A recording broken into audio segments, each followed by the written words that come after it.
பரமஹம்ச சத்குரு ஸ்ரீ சத் உபாசி அவர்களுக்கு தன் குரு உடன் நடந்த அனுபவம்.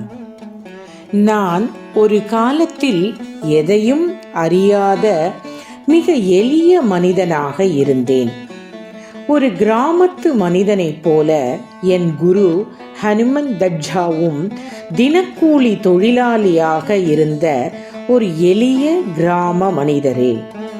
அவர் உனக்கு உபதேசம் அளிக்க வேண்டும் என்றபோது, குரு என்றால் என்ன, உபதேசம் என்றால் என்ன என்று நான் கேட்டேன். அதுவே அப்போது என் நிலை. 2 ஆண்டுகள் அந்த குரு என்னை உறுதிப்படுத்தி உபதேசம் அளித்தார். அதன் பின்னர் எனக்குள் ஒரு புதிய விழிப்புணர்வும் ஞானமும் எழத் தொடங்கியது. நான் என்ற சிறிய உணர்வு தளர்ந்து விரிந்து கொண்டே போவது போல ஆனது. புதிய ஞானம் விழித்தது. இதற்கு முன் அறியாதவை தெளிவாக தோன்றத் தொடங்கின. இவை அனைத்தும் உபதேசத்துக்கு பிறகே நிகழ்ந்தன.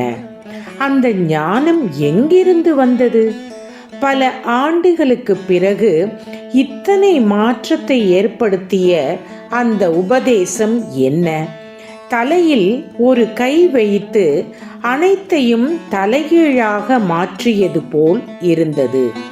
அந்த நிலையில் குருவும் இல்லை, நான் என்ற உணர்வும் இல்லை. அனைத்தையும் வியாபித்த ஒரு பரந்த வெளி மட்டுமே இருந்தது. அதை சொற்களால் விவரிக்க இயலாது.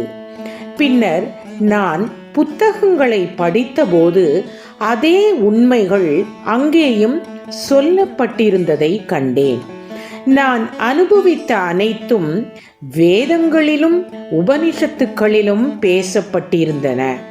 அப்போதுதான் ஆஹா, இதைத்தான் அவர்கள் சுட்டிக்காட்டினார்கள் என்று புரிந்தது.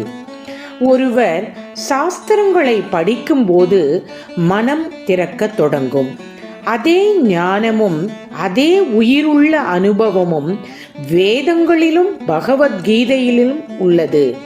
சிலர் முதலில் படித்து பின்னர் அனுபவிக்கலாம். ஆனால் எனக்கோ அனுபவமே முதலில் வந்தது. வேதங்கள் எவ்வளவு விதமாக அந்த அனுபவத்தை எழுதினாலும் அது இன்னும் குறைவே. ஏனெனில் சொற்கள் அதை அடக்க முடியாது.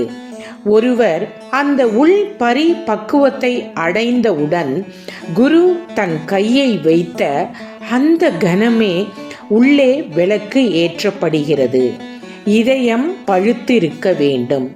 அந்த நேரம் வந்த பின் குரு ஒரு வார்த்தை சொன்னால் கூட, ஒரு ஆசீர்வாதம் அளித்தால் கூட எந்த தாமதமும் இல்லை.